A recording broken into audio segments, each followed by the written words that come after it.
Om Pavitram Charitam Yasyaha Pavitram Jeevanam Tatha Pavitrata Swarupinyai Tasyai Kurmo Namo Namaha Ya Devi Sarvabhuteshu Shakti Rupena Samsthita Ya Devi Sarvabhuteshu Shraddha Rupena Samsthita Namastasyai Namastasyai Namastasyai Namo Namaha.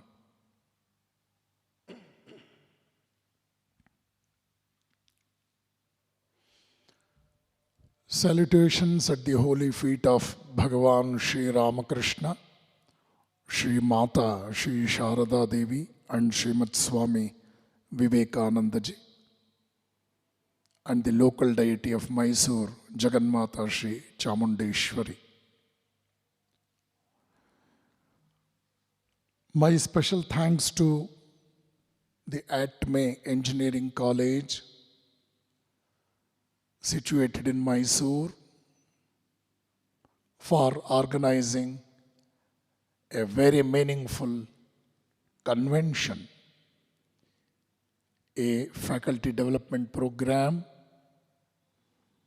for 4 days. And I felt very happy to know that we have people from more than 23 states all over the country taking part in this wonderful program. My respects to Dr. Arun Kumar, the chairman of this esteemed institution. My respects to Dr. Karasiddappa, Honorable Vice Chancellor of Vishweshwaraya Technological University of Karnataka. My respects to all the board of directors of this institution. My special respects to Sister Dr. Bhagyashri for inviting me to be a part of this program. She contacted me almost 3-4 months before, got my diary reserved for today's program, and at every point of the arrangement she used to inform me about the developments that were taking place. And my respects to all the people who have contributed their might in organizing this program in a very successful way. I do love addressing the teaching faculty because it is ultimately the greatest resource we can rely upon in the process of building the nation, or none other than the teaching fraternity of our country. Education, as beautifully defined from Sanatana Parampara, Sa Vidya Ya Vimuktayet, is a must, which ultimately makes the greatest difference between human and subhuman. From time immemorial, we have come across a galaxy of luminaries who have very meaningfully appreciated the greatest necessity of this virtue, education.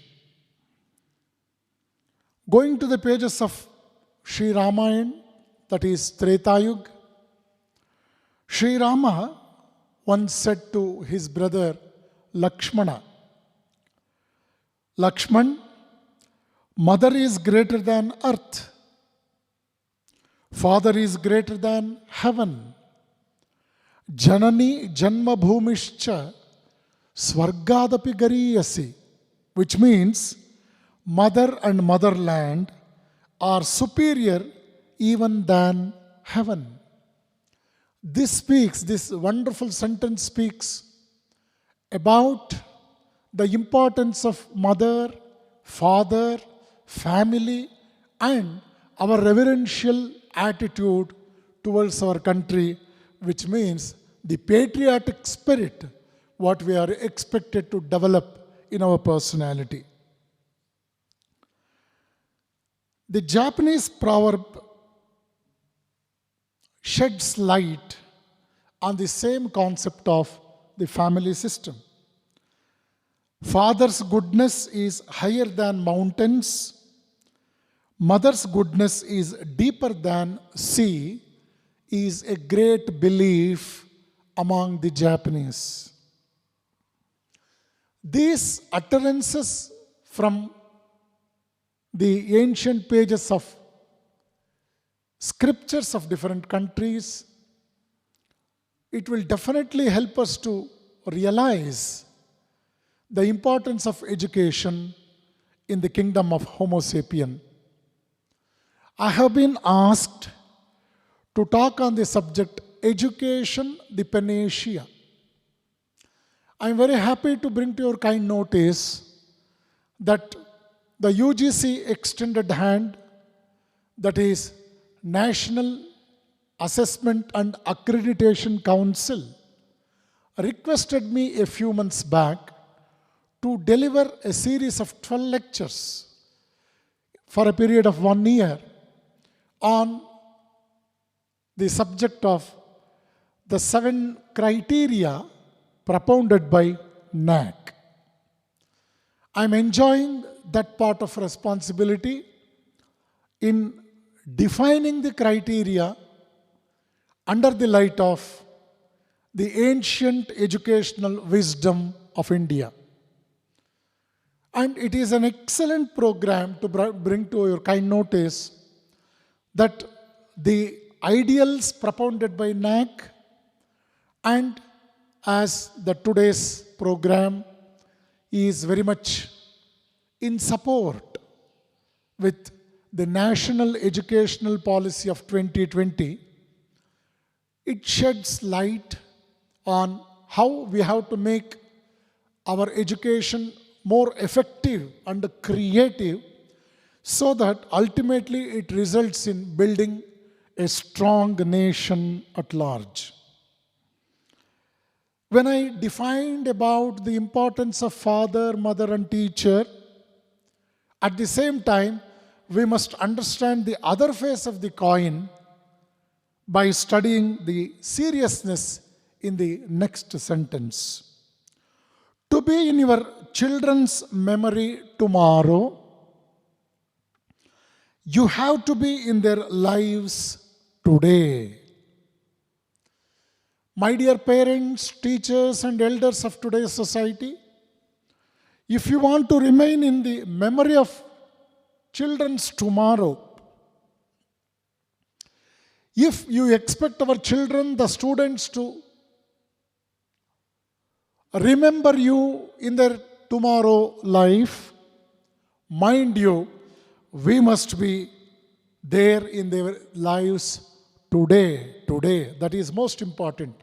That means to say, here at every point of time, our younger generation must enjoy our company in their day-to-day life, must take our advice seriously, and at any point of time, they should not feel that it is something like a punishment they are facing. Rather, they must enjoy our advice and wholeheartedly, to the best of their ability, they must implement whatever we advise to them. As Bhagavad Gita rightly said, Yadyadacharati sheshtaha tatta devetaro janaha sayat pramanam kurute lokas tadanu vartate. The role of the elders, it plays a vital part in formulating the lives, the future of the younger generation. That is why there is a dictum in English which goes like this: the sins of the parents visit their sons. Even though it sounds a bit harsh, it is ultimately the reality of truth, which reveals out the fact that whatever the elderly personalities in the family and in the society does, that will be something like a torch in the life of the younger generation. That is why when we study great luminaries, great educationalists all over the world from time immemorial, we will understand at every point of time how they could shed light on the importance of so-called the elders of the family and society at large. To quote C.E. Barker, a very renowned psychologist, he says, mothers, once they are aware of it, have the key to bring the world back to sanity. A generation of good mothering would make an unbelievable contribution towards producing this civilization that work for stability and peace of the society and the nation. One generation of good mothering can bring remarkable changes in the society.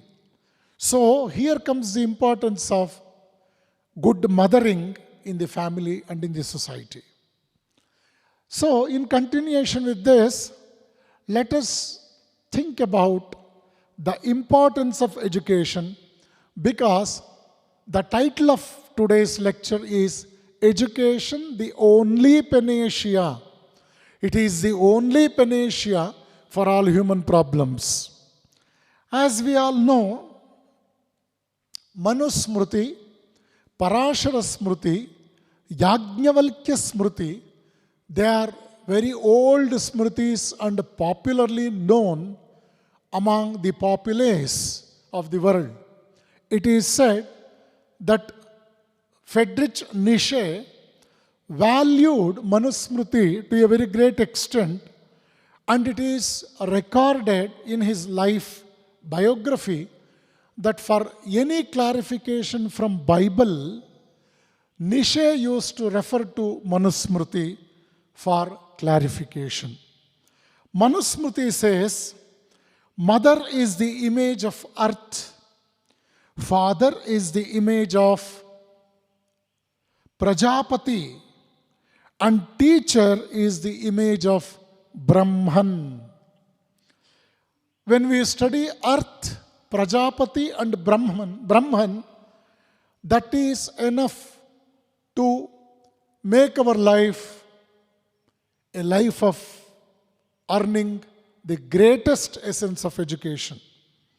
Vidura Niti, it quotes during Mahabharata time, Ekam tyajet kulasyarthe, gramasyarthe kulam tyajet, gramam janaparasyarthe, atmarthe prithvi tyajet.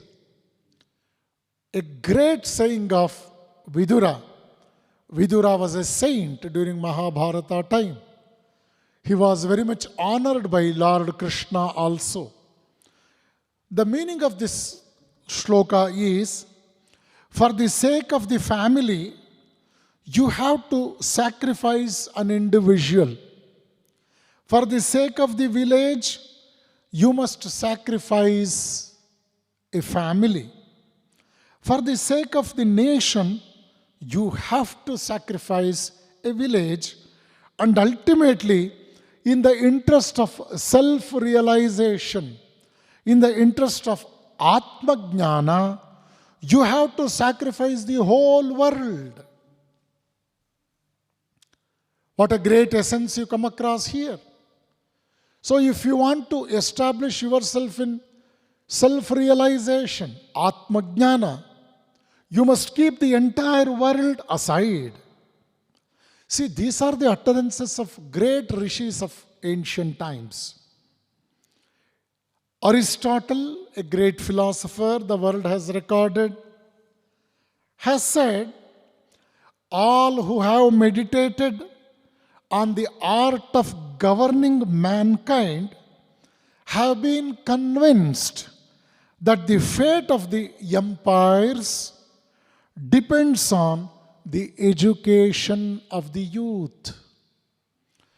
The empires cannot survive only with arms and ammunitions, only with the military strength. Rather, Aristotle very clearly says, more and more you educate the youth of the society morally and ethically. That speaks about the longevity of such empires. It is worth realizing the words of Aristotle, Horashman, another great thinker, says, a human being is not in any proper sense a human being till he is educated. The same type of message you come across even in Raja Bhartruhari's Niti Shatakam, which says, Vidyanama narasya rupamadhikam prachanna guptam dhanam vidya bhogakari yashassukhakari vidya guru nam guruhu vidya bandhujane videshagamane vidya paradevata vidya rajasu pujyate natu dhanam vidya vihinaha pashuhu. I repeat the last two lines. Vidya rajasu pujyate natu dhanam vidya vihinaha pashuhu. The greatest difference between a human and a subhuman lies in the fact of the matter of education. Even the emperor will worship Saraswathi and not Lakshmi. Vidya rajasu pujyate natu dhanam.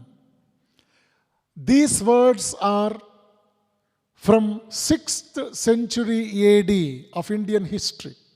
You just imagine, 1500 years back, Raja Bhartruhari proclaimed Vidya rajasu pujyate natu dhanam vidya vihinaha. He who is without education is a beast, pashuhu.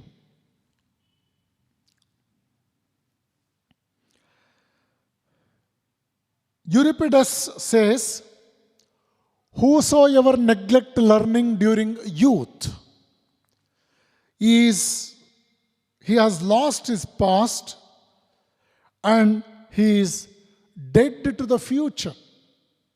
So education is a must. In the contemporary time of our existence, more and more we engage ourselves in learning. We can have an excellent past and equally a great future in years to come. Swami Vivekananda, a great educationalist, a great patriotic saint of India, a true humanist who was recognized all over the world, he has made quite a great amount of research on the importance of education. In fact, the subject for today's lecture it is something very much what Vivekananda has proclaimed during his lifetime. Education is the only panacea.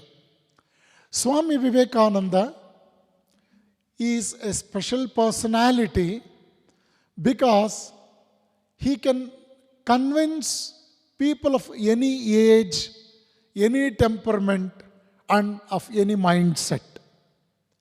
He defined life as the unfoldment and development of a being under circumstances tending to press it down. He says, life is a continuous struggle, life is a challenge, and it is a continuous journey. We have to solve the previous problems, and after gaining experience out of that, we must equip ourselves to face the new challenges in our future years. So Swamiji says, the life is the unfoldment and development. You must sprout out. You must manifest. And not only that, you should not remain stagnant. You must march forward so that your life will be a journey of truth. Your life will be a journey of evolution. It is something like our movement from lower truth to higher truth. And this is what Vivekananda defined education as. He says, education is the progressive discovery of our ignorance. Education gets accelerated by more and more we really strive for knowing the higher level of truth. And he says, this wonderful process of evolution gets accelerated by this phenomenon called education. Education in a very large perspective is, as the old dictum of India, the Sanatana Rishis said, Savidya ya vimuktayet. This is an excellent definition for the term education. Very unfortunately, we have equated education to mass education. Thereby, we have dragged the quality of education very much low. And more or less, we are equating the literacy program to education nowadays. We say, he who knows how to read and write is termed as educated. But that is not enough, because as the world advances, we must know education should not be confined only to information. Rather, as Vivekananda rightly said, education must give us knowledge and wisdom in later course, in addition to the information. Swami Vivekananda defined education as the manifestation of perfection that is already in man. Education is the manifestation of perfection that is already in man. So every human being is perfect. The innate nature of every human being is perfect. The spirit, the divinity that is dwelling within us is not imperfect. It is always perfect.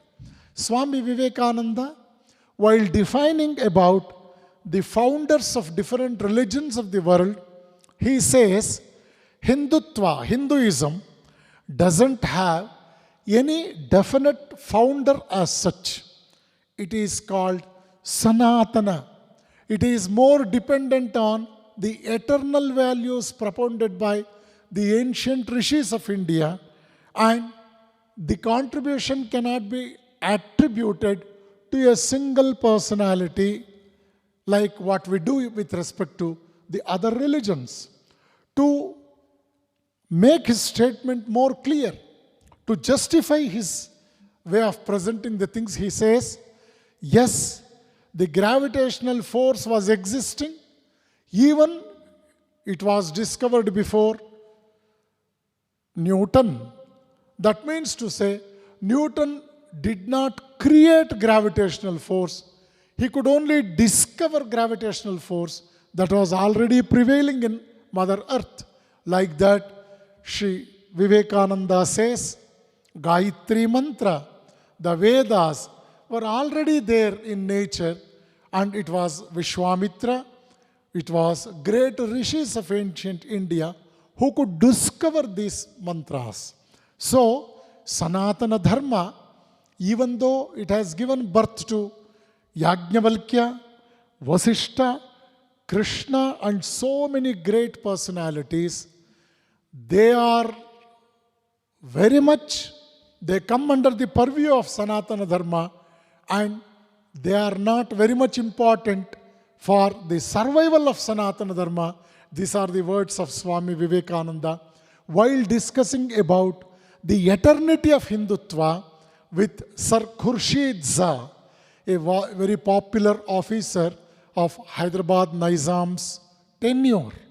Vivekananda could convince Sir Khurshid Shah, a very highly educated man of the time, who had traveled and visited almost all the great pilgrimage centers of India, but he had quite a good number of doubts, suspicion about the Hindu way of idol worship, about the founder of Hinduism, so on and so forth.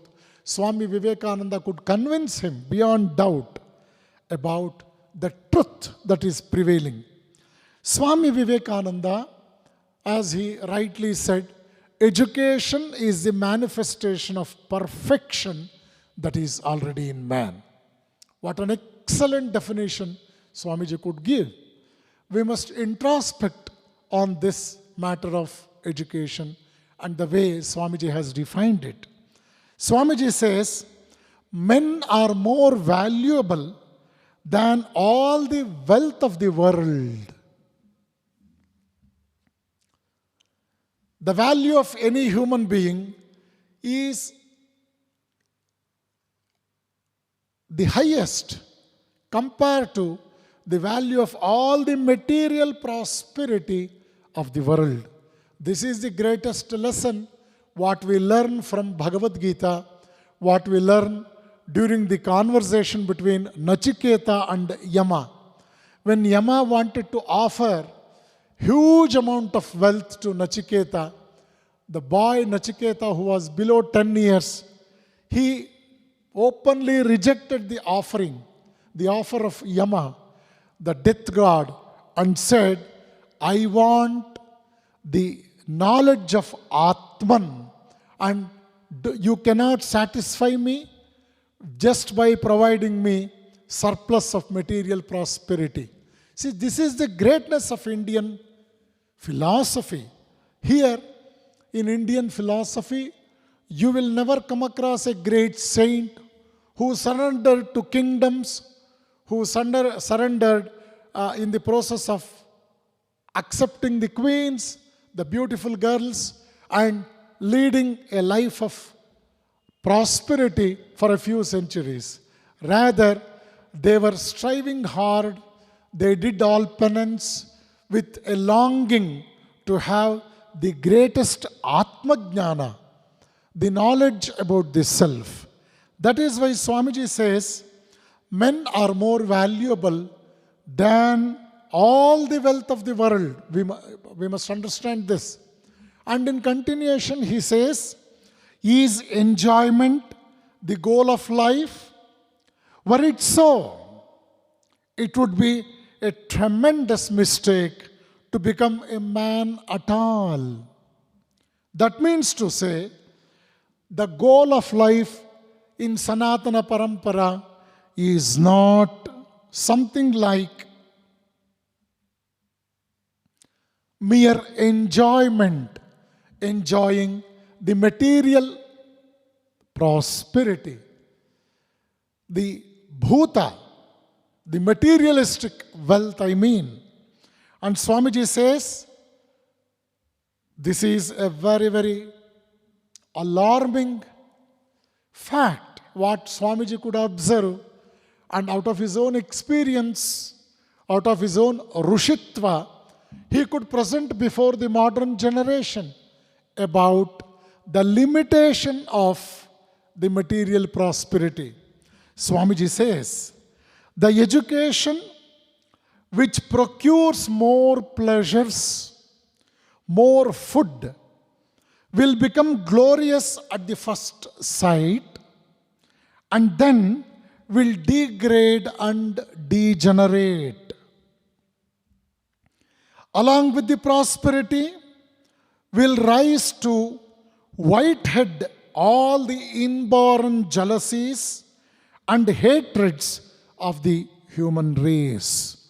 So this speaks about the limitation of that particular education system which aims in fetching or offering, only the enjoyment in the material level, in the sensual level of life. Swami Vivekananda cautioned Indians about the very, very weakest education system that was proclaimed, that was introduced in Indian scenario by Lord Macaulay.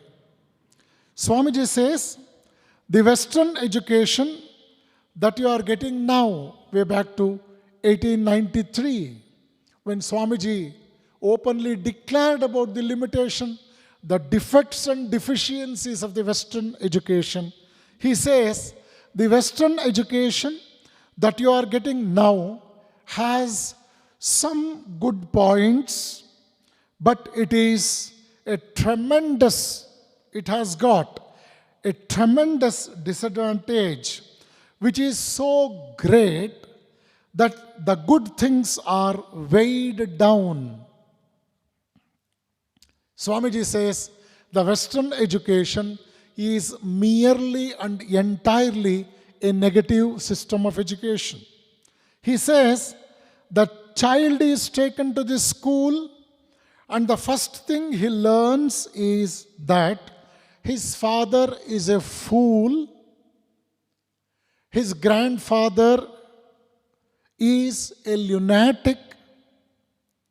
The third lesson is that all his teachers are hypocrites. And the fourth lesson the child learns is that all the sacred books of your land are lies. By the time the child is 16, he is a mass of negations, lifeless and boneless. That's why Swami Vivekananda says the Western education is turning out Indians to people who are next door neighbors to brutes. Keeping this in mind, after he experienced the temperament of so-called learned people of the contemporary society of his time, he openly declared, give light to poor and more light to rich. Give light to uneducated and more light to educated. More light to educated. This means that even though people with so much of literacy could not differentiate between what is right and what is wrong. So Swami Vivekananda, respecting the words of his great Guru Bhagavan Sri Ramakrishna, defined education of the heart to his countrymen in these words. We may be most intellectual people of the world ever saw, and yet we may not come to God at all. It is the heart which takes one to the highest plane, which intellect can never reach. Always cultivate the heart. Through the heart, the Lord speaks, and not through your brain, he cautions. These are the words of his own Guru. When there is a conflict between brain and heart, my dear friends, we must listen to the words of the heart first. Swami Vivekananda exhorts us to shed weakness and be manly. He says, we have wept long enough. No more weeping, but stand on your feet and be men. It is a man-making religion that we want. It is man-making theories that we want. It is man-making education all round that we want. And here is the test of truth. Anything that makes you weak, physically, intellectually and spiritually reject as poison. There is no life in it. It cannot be true. Truth is strengthening. Truth is purity. Truth is all knowledge. Truth must be strengthening, enlightening, and invigorating. These are the words of great Swami Vivekananda. So when we analyze education in the light of the utterances of such luminaries, then only we can understand that education is the only panacea for all human problems. In continuation, Swami Vivekananda says, we want that type of education by which character is formed. Strength of the mind is increased. Intellect is expanded, and by which one can stand on one's own feet. My dear friends, as a graduate of electronics and communication engineering, and with my experience of associating myself with the technical world in the last 35 years or so, it is really alarming to know that majority of the engineering graduates of today's world are unemployable. Their knowledge, their wisdom about technical subjects is minimal. The whole world is facing this problem because we have reduced education to the process of learning and thereby turning out our youngsters into literates rather than man of wisdom. And this is really alarming. Swami Vivekananda beautifully defined that education must aim for man-making and character building. Personality development, education, nation building, they are all but complementary to each other. See, education must aim at man-making. Man-making means character building. And it is through character building we can build the nation. So ultimately, education must yield everything that will supplement the greatest process of building the nation strong and vibrant. So, Vivekananda says, the first and the foremost fruit, the yield of good education is the production of men of great character. Character is education. We must know that. We have so much pertaining to acquiring the intellectual knowledge, acquiring information in our institutions, but unless and until we come across men of character energy, all other earnings will not suffice as far as the real purpose of education is concerned. I want to quote Thomas Jefferson, one of the founding fathers of United States of America. Jefferson says, who thought democracy was natural, said as clearly as possible that there was no democracy without education. This is not pity or platitude. People cannot succeed without the ability to think about alternatives, evaluate courses of action, and weigh consequences. All these come with education. Education. These are the words of Thomas Jefferson. You just imagine the scenario of India today. See, we have been brought in the journey of only making our children, our previous generations, about the weakness that was prevailing in Indian society.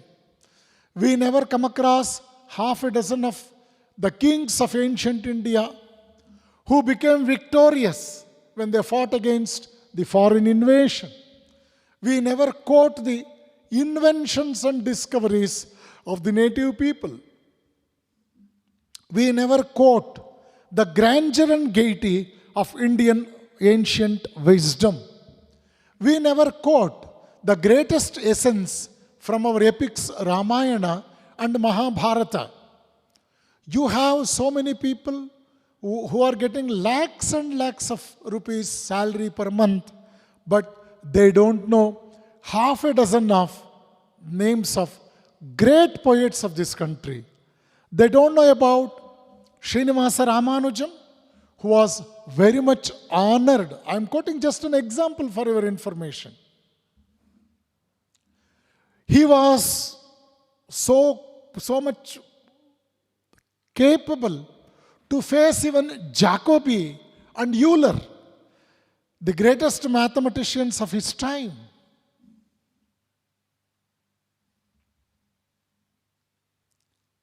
Dr. Hardy, the professor who identified Srinivasa Ramanujam, at one point of time, he said, undoubtedly, Srinivasa Ramanujam is the most effective mathematician of the contemporary world, but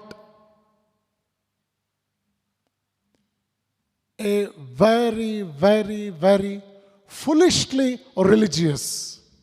This was the certificate given to Srinivasa Ramanujam by his teacher J.H. Hardy. Ramanujam did not survive more than 30 years, but in spite of that, he could create a record in the history of mathematics. But our children are not aware of such facts. Our textbook authors, I doubt whether they know these facts of Indian history pertaining to different subjects like astrology, psychology, nuclear physics, the Anuvijnana, the scientific temperament, physics, so on and so forth. Yoga, meditation, so on and so forth. So, my dear friends, even today you have observed in our newspapers, it is not that easy to establish a Sanskrit university in a state, and it is not that easy to teach a language, Devanagari, Sanskrit, to the students of the society of contemporary world. This speaks about the weakness, the dullness of our brains. We were taught that all the ancient stuff of India was of no use, and ultimately people started seeing India in the specs, in the glasses of the Westerners. They being the foreigners, they did not have that open mind, and they did not have unprejudiced mind to define and detect truth as it is. Yes, we do know that no great moralist was made so in a day, and at the same time, nor any one of them was a born moralist. The greatest truth is, death is not tragic, really. Death is not tragic, really. Truly, our misfortune lies in what dies within us while we live. Death is a consequence. Birth and death are complementary according to Indian Sanatana Parampara. But between this birth and death, you have life. When the existence becomes lifeless when our own interest towards knowing great things becomes very minimal, reluctant, I mean, we are more dead than alive, I must say. So this is what happened in the history of our country. That is why even today, when we quote the greatness of ancient India, when we insist people to study Sanskrit, and when I want to prove any latest scientific truth in the light of ancient scriptures like Bhagavad Gita or Kathopanishad, Indian minds are not that easily acceptable because till date we have been mesmerized, we have been brainwashed that anything good Indian wants to acquire, they have to extend their bowl in front of the Westerners to get the good. And West can be got only, good can be got only from the West. That is the logical conclusion of this prejudiced, very defective mind of contemporary India today. See, let us have a look at what Albert Einstein said about education. Einstein faced a lot of problems during his research work. I want to quote, just for reference, about how much he suffered because of his contemporary people like Hitler. Albert Einstein could establish the beautiful formula depicting the relationship between potential energy and matter. Way back to 1895, when Swami Vivekananda met Hiram Maxim, a great scientist of United States of America, and during their conversation, Swami Vivekananda, the spiritual scientist of that time, insisted Hiram Maxim to develop a principle, a formula, giving the relationship between the potential energy and matter. Hiram Maxim was quite serious in listening such a beautiful but a new thought from a monk of India, but somehow he could not show much interest in the matter of discovering a formula which gives the relation between mass and energy. But after 10 years, after the demise of Vivekananda, Albert Einstein discovered the beautiful formula relating the potential energy and the matter. That time, there was a serious conversation in the midst of galaxy of scientists of contemporary world about the reason why Hiram Maxim or any other scientist did not pursue in the matter of developing the relation formula between potential energy and matter. That was suggested by Saint of India, Swami Vivekananda. Albert Einstein faced a lot of tough consequences from the religious strata of his country. He fled from Germany to London, later on to United States, because his life was in danger.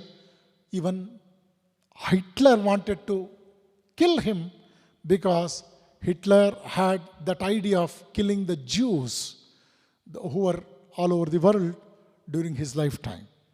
Even another, I have forgotten his name, another Nobel Prize winner, he joined hands with Hitler in discouraging Albert Einstein. But later on, when Einstein discovered this beautiful phenomenon, later on, the scientists of his time, they gave three most important reasons why Vivekananda's conversation with Hiram Maxim could not reach a logical end during the lifetime of Swami Vivekananda. These instances are being recorded in English as well as in German language. It is very much available. The scientists, they gave three important reasons behind. Number one, the monks of Ramakrishna movement, they speak science as Vedantists and not as physicists. Number two, the physicists of the world, they speak about physics as physicists and not as Vedantists. The third and the final reason was, it was the European and American scientists. Generally, they used to misinterpret all the utterances of Albert Einstein. See, this speaks about the scientific superstitions that was prevailing during the time of Swami Vivekananda. Even today it is prevailing. If you say you have religious superstitions, at the same time you have the scientific superstitions also. Not a single flight in United States of America even today have seat number 13, because the number 13 is not a good omen for them.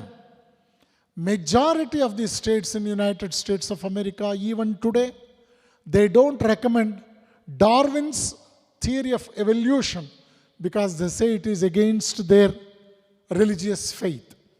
We are reading in our daily newspapers even today that some percentage of Americans, they have not taken vaccination for COVID or Corona because it is against their religious beliefs.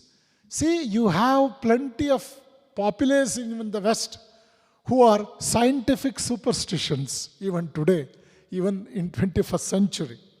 So Albert Einstein, a great scientist the world has ever seen, who bagged 2 Nobel Prizes, he beautifully says, in his words, he gives a clear picture what should be the purpose of education.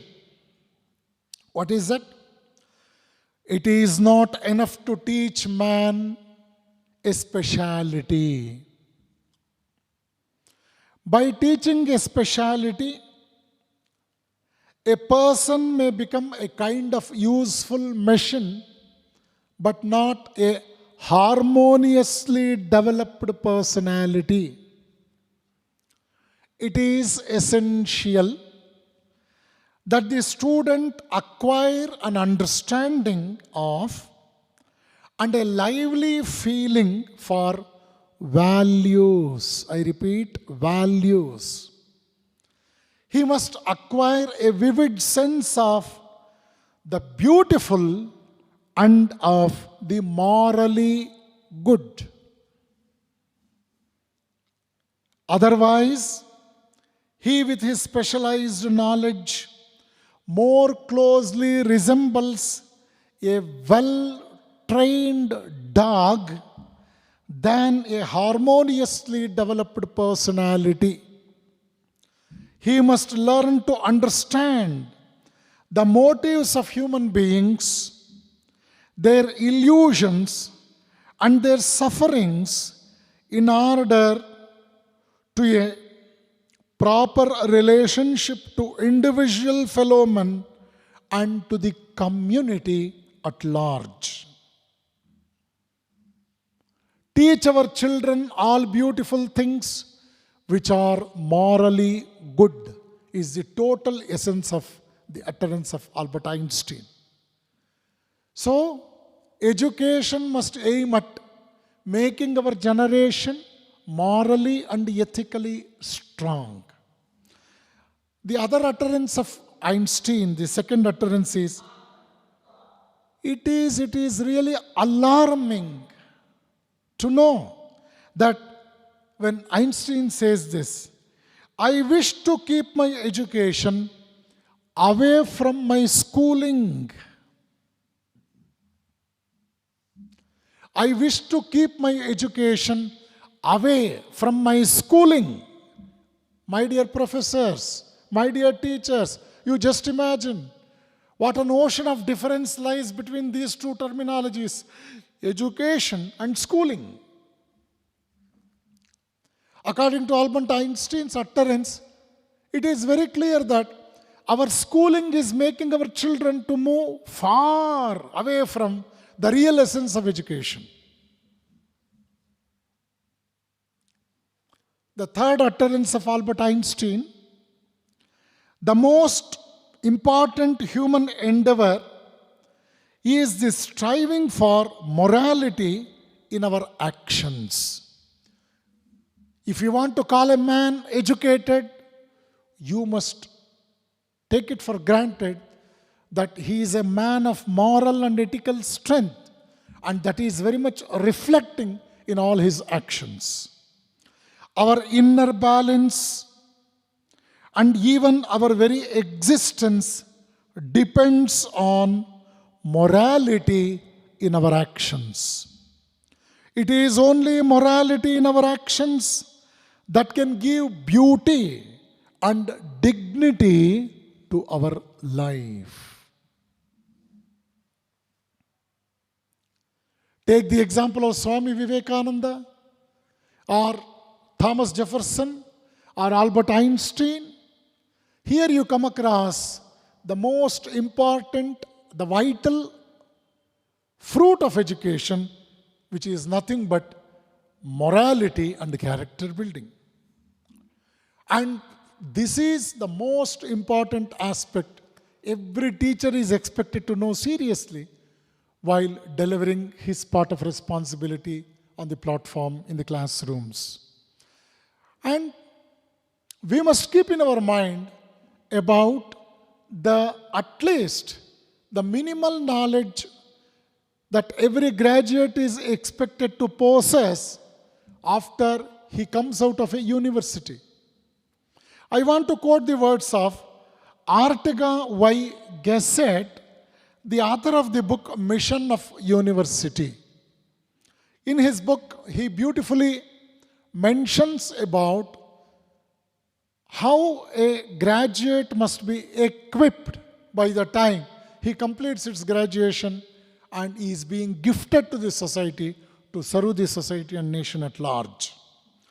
The common knowledge that should be the common possession of all university graduates can be categorized into 5 fundamental areas.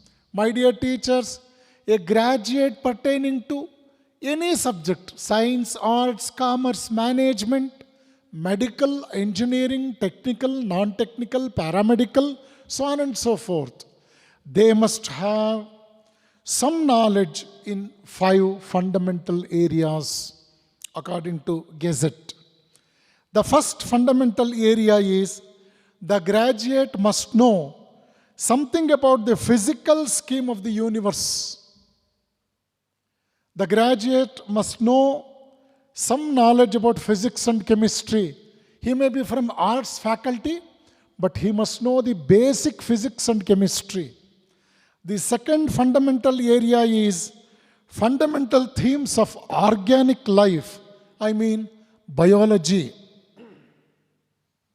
The third fundamental area is the historic process of human species. The graduate is expected to know something about history. The fourth structure, the fundamental area is the structure and functioning of social life. He must know something about sociology.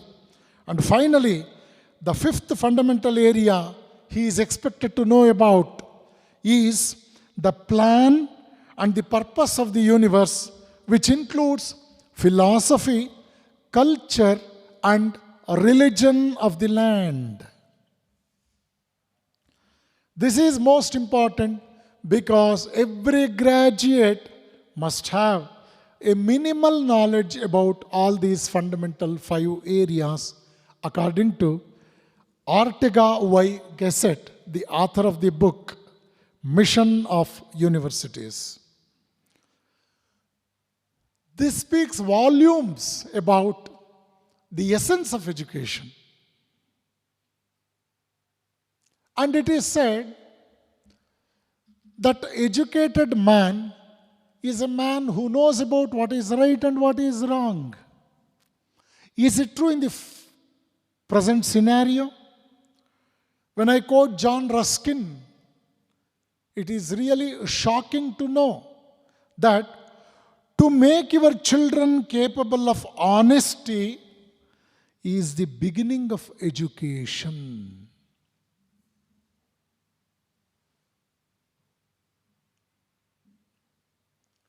Sincerity is the first chapter of the text of wisdom. As Will Durant, the world-renowned historian, said, education is the transmission of civilization. The children of today are the true ambassadors. They are the true transmitters of the civilization to the next forthcoming generations. I shall put it in the words of the Harvard realist philosopher Ralph Barton Perry, who beautifully defined education in these 3 sentences. Through education, men acquire the civilization of the past and are enabled both to take part in the civilization of the present and make the civilization of the future. In short, the purpose of education is threefold: inheritance, participation, and contribution.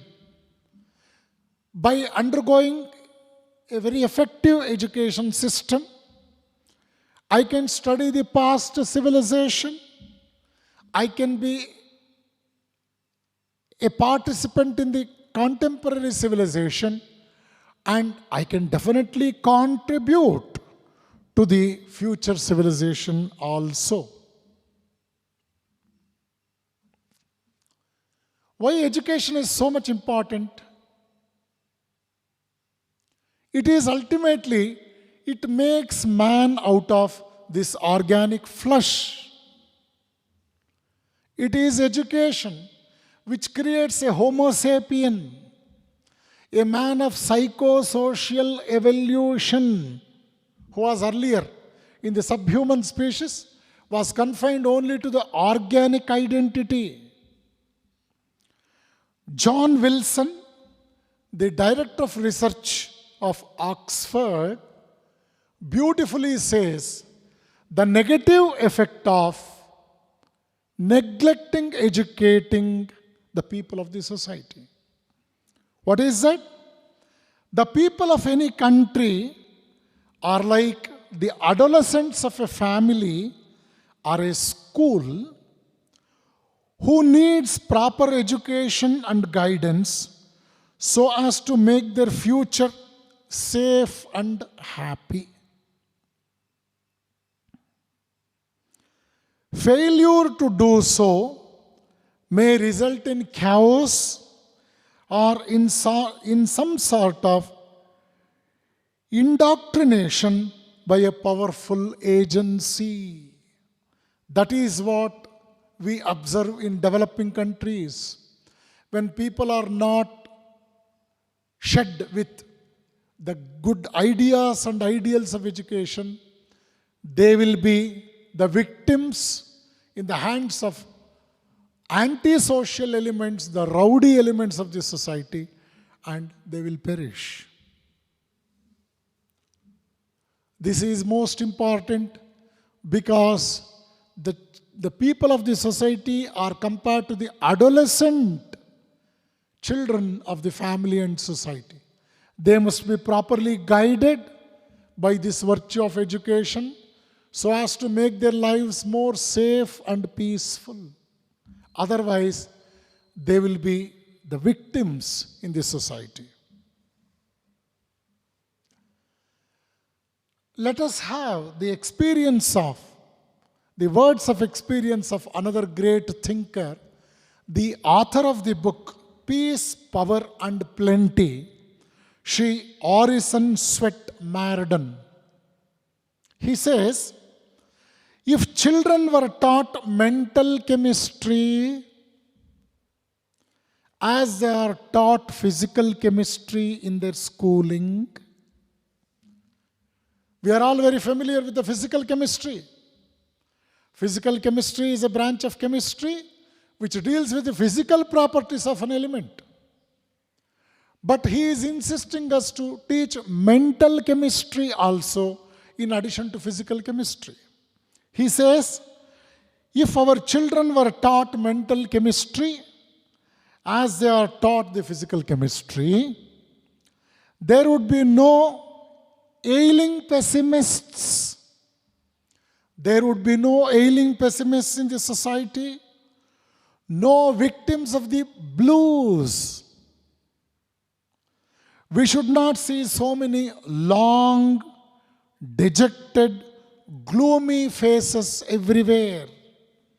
We should not see so many criminals, so many sorrowful, tragic failures in every rank of the society, in every walk of life. So, please teach our children the mental chemistry also. What is that? Ultimately, it ends up in teach them morality, teach them character, teach them wisdom. Martin Luther King, one of the great architects of the United States,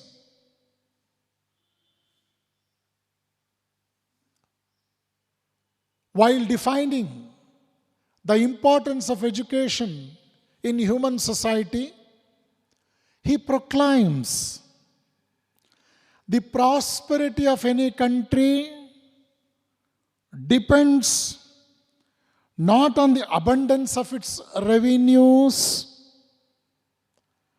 nor on the strength of its fortifications, nor on the beauty of its public buildings.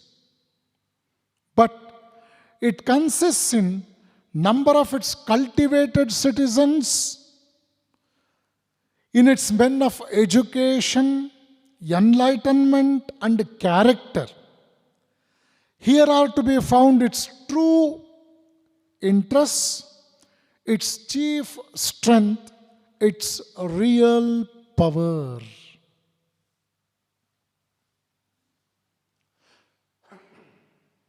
Why the great visionaries insist about moral and ethical education to the populace at large?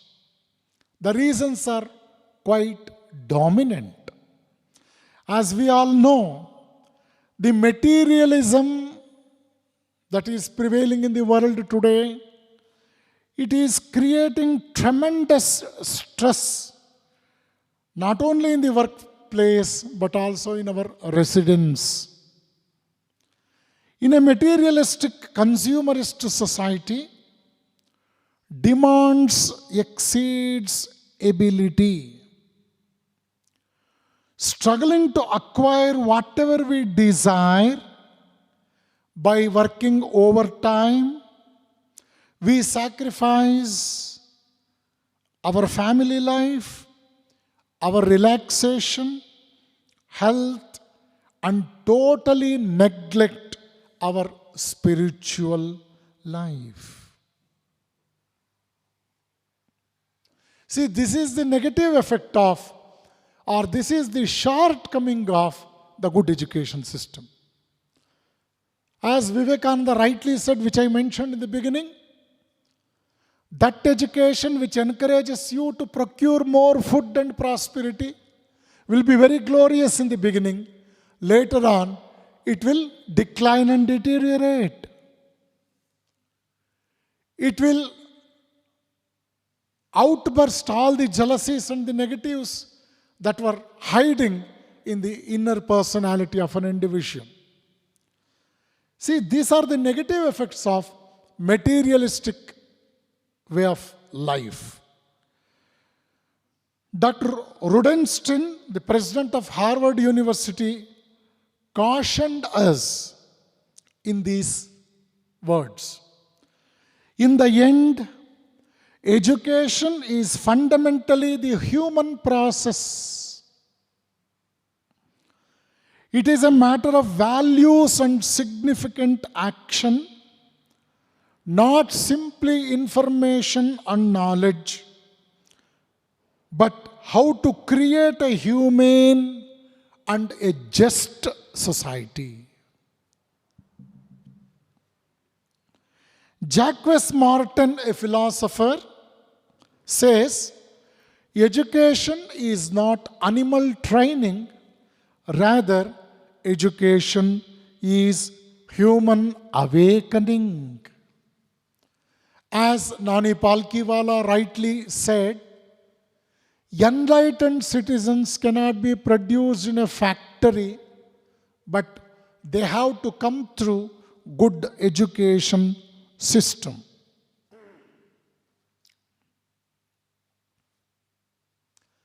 Here we must understand the importance of a human being.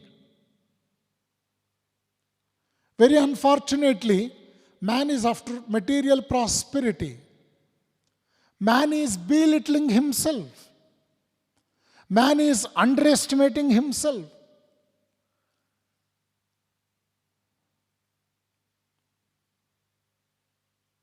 The container is being valued more than the content.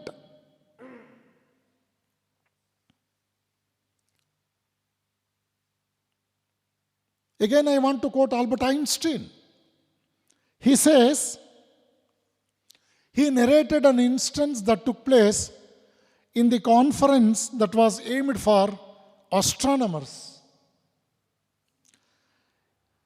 A certain distinguished astronomer once declared in a scientific meeting. What did he declare? To an astronomer, man is nothing more than an insignificant dot in the infinite universe.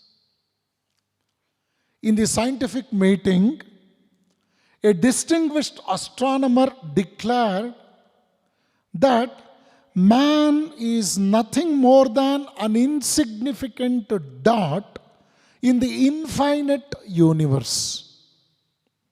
Einstein, who was present at that meeting, he observed and he said, I have often felt that,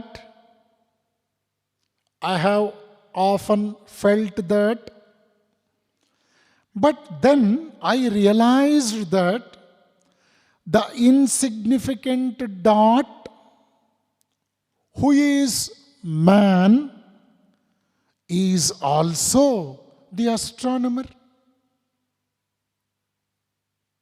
The person who is making this statement, a mere man, is also an astronomer.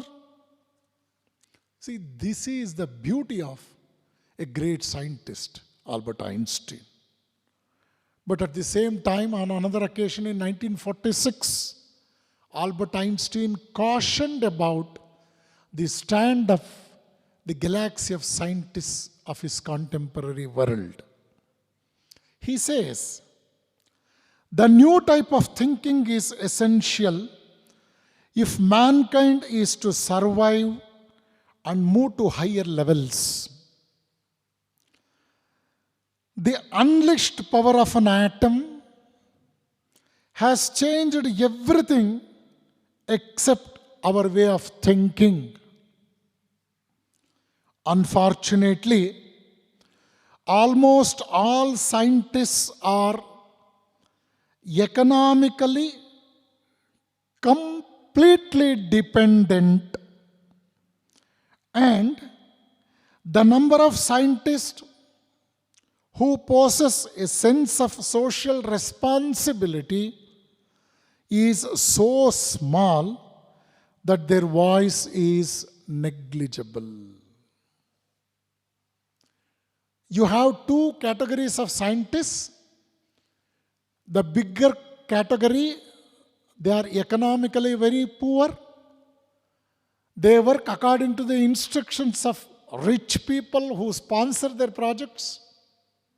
At the same time, the people, the other strata, the people who always think about the well-being of the society are so small in number that their voice is very, very negligible to the rest of the world.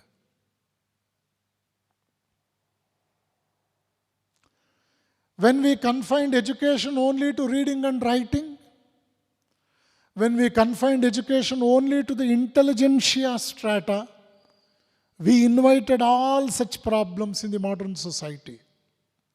Sa vidyaya vimuktayet. Going back to the pages of Upanishads, you come across Acharyopadesha, a special chapter in Taittiriya Upanishad.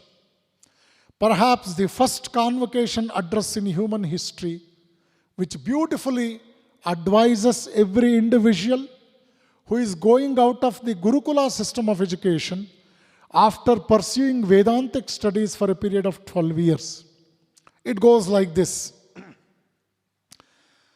Vedamanu chacharyom te vasinamanushaasti satyam vada dharmanchara swadhyayan ma pramadaha acharyaya priyam dhanamahritya prajatantum mam vyavachetsi satyanna pramaditavyam dharmanna pramaditavyam kushalanna pramaditavyam bhutyairna pramaditavyam swadhyaya pravachanabhyam na pramaditavyam deva pitrukaryabhyam na pramaditavyam matrudevo bhava pitrudevo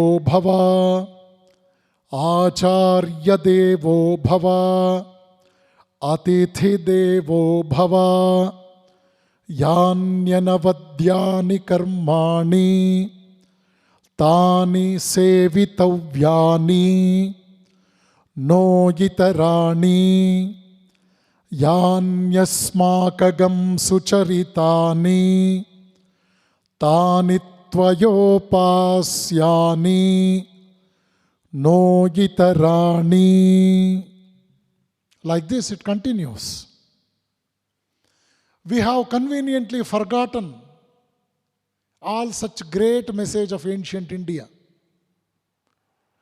We stick to only the aspects of Western education, only aiming for filling our bellies thrice a day.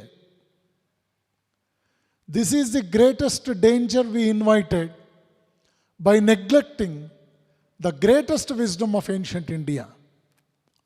Swami Buddhanandaji Maharaj, who headed Ramakrishna Mission New Delhi in 50s, cautioned the world about its materialistic development after the two world wars.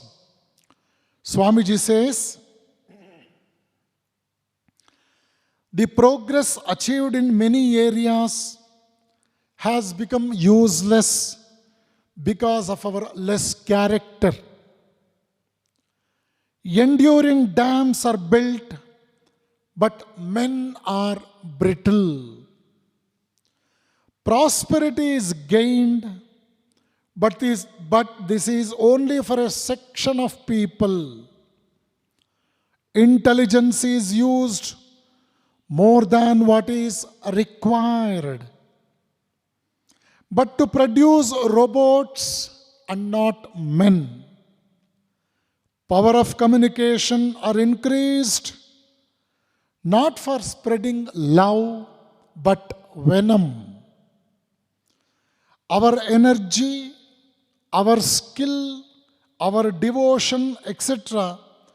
are used not to build the nation, but to topple our own brothers. Everything is produced more, but only to hide, not to distribute. These are the effects of less character in us. Our weakness is growing stronger and stronger.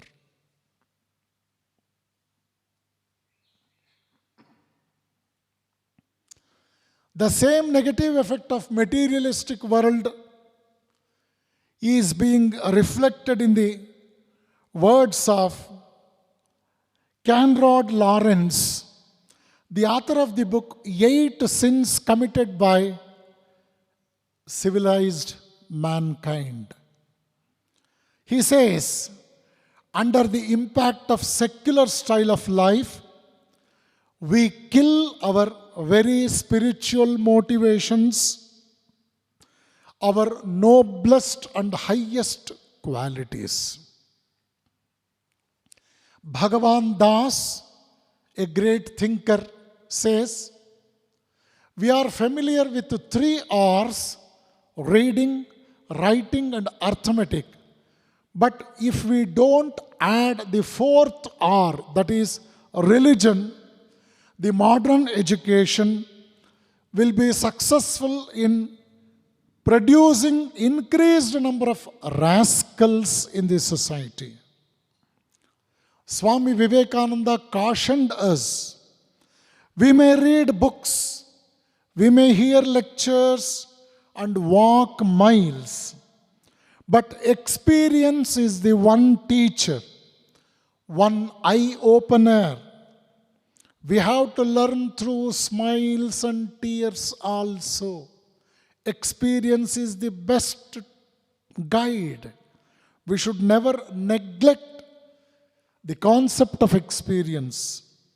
As Alvin Toffler, a great thinker, once said, the future illiterate of the world will not be the one who cannot read and write, rather the one who cannot organize knowledge.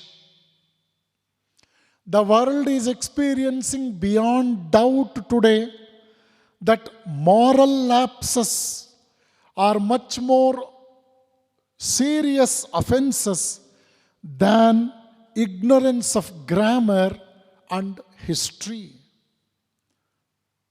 Einstein seriously proclaimed that whoever is careless with the truth in small matters cannot be trusted with important matters. So, to remain truthful, as Bhagavan Guru Nanak rightly said, truth is the highest virtue, but to remain truthful is a greater virtue. To remain truthful is a must. Dr. B.R. Ambedkar once advised the populace of the country, sincerity is the sum of all moral qualities. Physical bravery is an animal instinct. Moral bravery is a higher and a truer courage. The secret of success is constancy to the purpose, are the words of great thinkers the world has witnessed so far. My dear friends, Leslie Stephen, another great educationalist, defines the importance of moral and ethical education in the life of an individual and in societal welfare also. He says, morality is internal. Morality is internal. The moral law has to be expressed in the form of be this and not in the form of do this. The moral law must be expressed in the form of be this, and not in the form do this. The only mode of stating the moral law must be as a rule of character. That is very important, as a rule of character. Bhagavad Gita, the greatest human science, which sheds light on the holistic development of any individual, helps us to know about the ethics in our karma yoga, the working world. I was astonished to see a few, say 50 to 60 commentaries on Bhagavad Gita text being preserved as the reference textbook for management in European universities during my lecture tour there. When I asked Professor Bruno Barb of Genova University, Professor Alberto Perisilo of Turin University, Dr. Piano, the chief advisor to almost 50 universities of Europe, without an iota of doubt, they said, Bhagavad Gita and Kautilya's Arthashastra are the best reference books for management in the Western world. Let us have a look at the ethics recommended by Bhagavad Gita with respect to work. This I am mentioning at this juncture to see that all my good teachers, I am also a teacher for your information, the elders of the society must keep these postulates in our mind to make our work more effective and ethical. Unless and until we become people of great ethics, we cannot transform people into citizens just by teaching them the alphabets and helping them how to construct sentences, merely confining ourselves just to impart the skill of reading and writing to the next generation. Bhagavad Gita says, responsibilities and privileges always go hand in hand. When I say education is the panacea, education must produce people of responsibility. The education system which can produce people with eminence, with greater fervor, with greater commitment to his individual life and societal welfare life, then only he will be a human resource. Gita says, responsibilities and privileges always go hand in hand. Second aspect is, the greater the responsibilities and duties we undertake, greater will be the privileges and rights we enjoy. Thirdly, to demand rights and privileges without discharging one's duties and responsibilities would be unethical and suicidal. Fourth, when a person discharges his responsibilities sincerely, privileges have to come unsought. Fifth, we have to work without respite. Sixth, we have to work always in the spirit of yajna without selfish motives. Seventh aspect is, we have to learn to renew ourselves daily despite tensions and restlessness that are the characteristics of today's society. Eighth aspect, we have to work to remove the evils and sufferings and to increase good and happiness of the society. Ninth aspect is, as we go on working, we will find that the world is a mixture of good and evil, happiness and suffering. Finally, Gita says, in our attempt to perfect the world, we will end up in perfecting ourselves, and that is ultimately the goal of human life. This is most important. These 10 postulates recommended by Bhagavad Gita is an eye-opening for all of us to make us a human resource. But education, when it is properly imparted to the personalities, it can produce personalities with maturity. Matured personalities are the result of good system of education, Then what are the characteristics of matured personalities?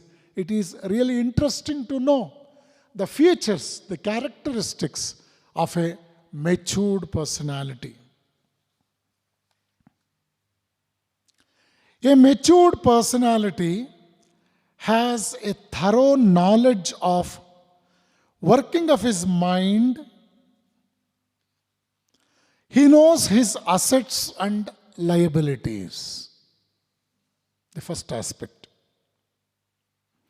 Second aspect is, he accepts himself, he loves himself, he takes responsibility of himself. The third aspect is, he has an optimistic, cheerful, but realistic attitude towards life and world. He suffers neither from superiority nor an inferiority complex. The fourth characteristic of a matured personality is, he has a clearly defined philosophy and goal in his life. He is rational in his thoughts. The fifth criteria is, he has sufficient self-control. He is ready to sacrifice his self-interest in order to reach his goals in life. The sixth characteristic is, he constantly strives to improve himself without getting frustrated. Seventh, he always tries to see the best in himself and in others. Eighth characteristic is, he accepts and integrates evil and suffering as a part of life and stepping stones to a better life. Ninth characteristic is, he has a place, a definite routine for everything in life. Last, the 10th one is, he has a keen sense of humor without becoming a buffoon. This is joy and not fun. This is joy and not fun. Many of our graduates today, they become a laughing stock in the midst of their friends. Joy is a spiritual value, fun is a secular value. You must have joy in life. You should never become an object of fun in the midst of your friends and your familiars. This is most important. Once I was invited to inaugurate a program in Tumkur. A personage of national reputation was guest on the dais. After listening to my inaugural address, this gentleman, he appreciated my talk and said, Swamiji, I enjoyed your words. I shall make a visit to your ashram so that we can have fun. Immediately I said, my dear, if you come to my ashram for fun, you will be very much disappointed. You can have joy in ashramas and never expect fun there. Then that gentleman, who is a national awardee, curiously asked me, Swamiji, then what is the difference between joy and fun? I defined him the definition, the true meaning of the two terms. He felt very happy and contented and finally said, by coming to Tumkur and participating in this program today, Swamiji, I swear that I could learn the difference between fun and joy. He is a good friend of mine today. He accepted the reality between these two terminologies. My dear listeners, my dear friends, many of us doesn't know the difference between fun and joy. We need not become an object of fun. We should not be buffoons in the midst of people.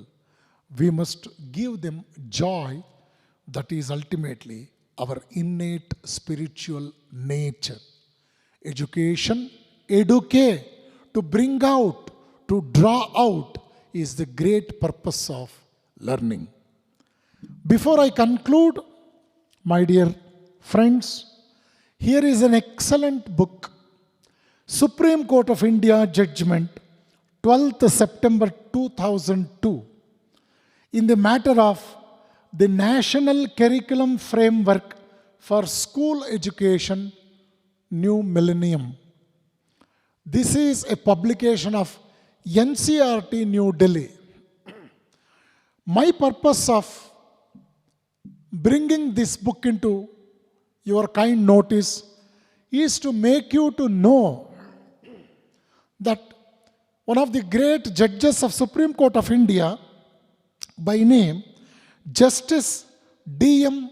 Dharmadhikari, while giving his judgment in the Supreme Court, he took the assistance of the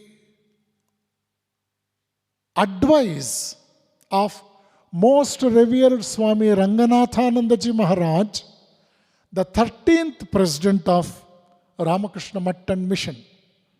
Swami Ranganathanandaji is a very popular name in the country today. He toured in more than 20 countries 18 times.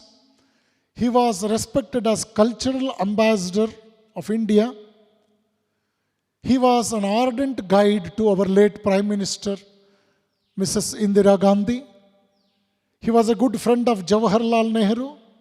When Swami Ranganathanandaji used to deliver lectures on Bhagavad Gita, the then Prime Minister Jawaharlal Nehru used to sit in the forefront in Ramakrishna Mission, Delhi, along with Sarvapalli Radhakrishnan, Rajendra Prasad and such luminaries to listen to the lecture of Swami Ranganathanandaji. Swami Ranganathanandaji addressed very many universities outside India, and he was honored, and for a period of more than 40 years, he was invited to give the guest lectures to the newly inducted UPSC officers in Mysuru during their probationary training period before they got inducted into the government service depending upon their cadres. So Swami Ranganathanandaji's words were very seriously quoted in the judgment given by Justice Shriman D.M. Dharmadhikari. These 7 most important objectives recommended by Swami Ranganathananda ji. They are published in the series of Eternal Values for a Changing Society that was first published by Bharatiya Vidya Bhavan, Mumbai. It is worth quoting, the words of Swami Ranganathananda ji, which really strengthened the judgment of most respected Justice D.M. Dharmadhikari during that judgment. The first objective Swami Ranganathananda ji put forth is the training of our children to an appreciation of our national cultural heritage and to equip them with the desire and the capacity to enhance the same and leave to the posterity a richer legacy. That means to say, make our children to respect their cultural heritage. This is the most important aspect of our education. If our children they behave as if they are strangers, the refugees in their own native land, nobody can save them. The second objective, the training of our children in talents and capacities by which they become productive units of society and the source of its economic strength. This type of training programs must be taken care of. The third aspect, the equipment of our children with the qualities of courage and vision to protect our newly won national freedom, to preserve its democratic structure, function, and liberties, and to carry the same to ever wider fields and ever higher levels. This means to say, our children must develop courage and vigor. They must have a great vision to protect our newly acquired national freedom. They must respect freedom. They must respect freedom, respect the motherland, respect the values propounded by the great heritage, so that they can protect the democratic structure, the functioning of the democracy, and to carry on the same thing to still greater heights of our developmental journey.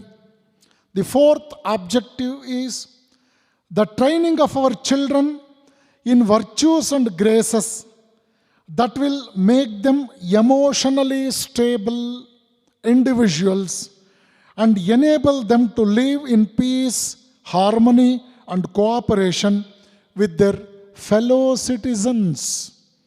Proper training must be given to the children to inculcate the virtues and graces so that they will be emotionally stable, not only individually, but also they will be capable of managing a good rapport of friendship, brotherliness with other people, so that peace, harmony, and cooperation with the fellow citizens can be established very effectively.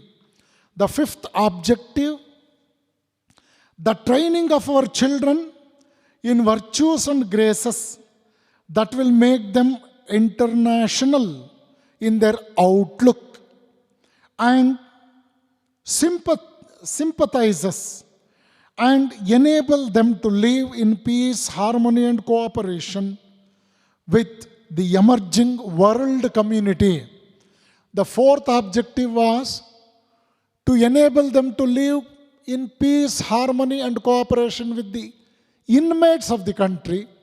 The fifth objective is to make them the universal citizens so that they can establish peace, harmony, and cooperation with the emerging world community at large. The sixth objective is the training of our children to an awareness of the spiritual and trans-social dimensions of human personality and to a converging life endeavor in the realization of this fact in and through life and actions. It's again another beautiful aspect, the objective. We must have proper training to develop our spiritual and trans-social dimension so that the life and our action becomes enriched with respect to spiritual aspects also. Finally, Swamiji says, it is only thus that our education will become a fit discipline to help to continue the march of Indian tradition from an impressive past to a glorious future. Ours is an impressive past. To make it a glorious future, these 6 objectives have to be taken care of. They should be catered to the fullest extent.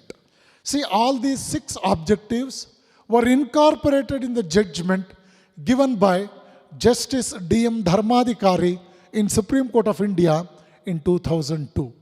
My dear teachers, what all I referred to the aspects just now, they're all the new education, national education policy aspects.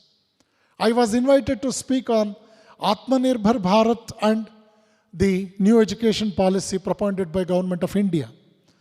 To redefine India to Indians, we need the national educational policy. Here, we have to define India to our own Indians, because till date, the syllabus what we have taught to our children could not reveal out the facts and figures, the reality of our history, the greatness of this great country from time immemorial. So, national educational policy has to play a very vital role in making India full of true Indians and with zestfulness and Indianness in their attitude. In this connection, I appreciate our ATME Technical Institute of Mysuru for establishing a platform by organizing such a meaningful and wonderful workshop to shed light on the national education policy to all my brothers and sisters who come under the teaching fraternity all over the country. When Sister Bhagyashri told me that we will have the participants from 23 states, I felt very happy, because this is high time for all our teachers to realize our responsibilities, not only in the matter of just completing our academic syllabus as such, but also to make our children the true citizens of this great nation. I have traveled in 10 countries upon invitation to deliver lectures in the foreign platforms, but I feel myself very fortunate to see what an amount of respect the West has got towards India. That is a fact, but very unfortunately, till date, our education system does not reveal out this fact to our own natives, the children of our own country. I know Kothari Commission in brief. I know the national education policy that was introduced in 1985-86. And now I am going through the national education policy of recent time. Fortunately, the latest one is making its all efforts to make our children to know more about the native, more about our own land. And this is a great step. I appreciate all the great educationalists, the central government, for taking such a laudable step, such a brave step to redefine India to Indians. I thank Dr. Arun Kumar, the chairman of this esteemed institution, Principal Dr. Basuraj, Sister Dr. Bhagyashri, and all the faculty who have strived their might to make this event a great success. Once again, my heartfelt thanks to all the participants in this seminar for their patience listening. I very sincerely request all of you to please visit Ramakrishna ashramas of your places and pursue your further studies by referring to the most valuable publications of Ramakrishna Mutt and Ramakrishna Mission. Swami Vivekananda's message was referred in the Memorandum of Association of UNESCO Memorandum. And even during 150th birthday celebrations of Vivekananda in UNESCO, the whole world felt that it is ultimately high time the whole world must go through the world peace message propounded by Swami Vivekananda. I quoted the great words of most revered Swami Ranganathanandaji. So these are the illustrations before us to know that the galaxy of monks of Ramakrishna order, they are doing their might to the best of their ability to enrich the field of education in our country. And this is high time for all our teachers and all our educationalists to go through the ancient wisdom of Sanatana Parampara so that Bharat will be Vishwaguru. Once again, it was Vishwaguru earlier, but we had forgotten our own innate nature, something like a sheep that got separated in a forest from a tiger which got separated from the flock of sheep in the forest, and ultimately the small tiger started behaving like a sheep.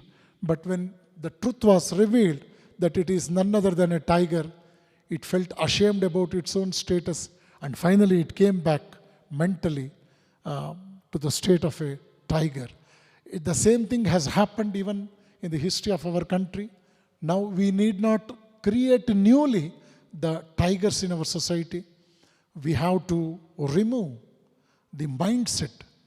We have to remove the mindset of the sheep, of the people, majority of the populace, and make them to realize that even today when we scratch the skin, still the blood of rishis is flowing through our veins. And this is a Herculean task, a very high, tough task before our teachers to execute.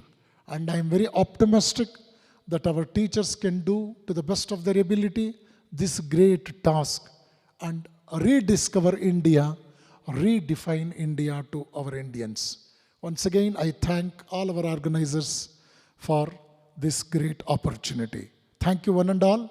Harihi Om Tat Sat. Shri Ramakrishna Arpanamastu.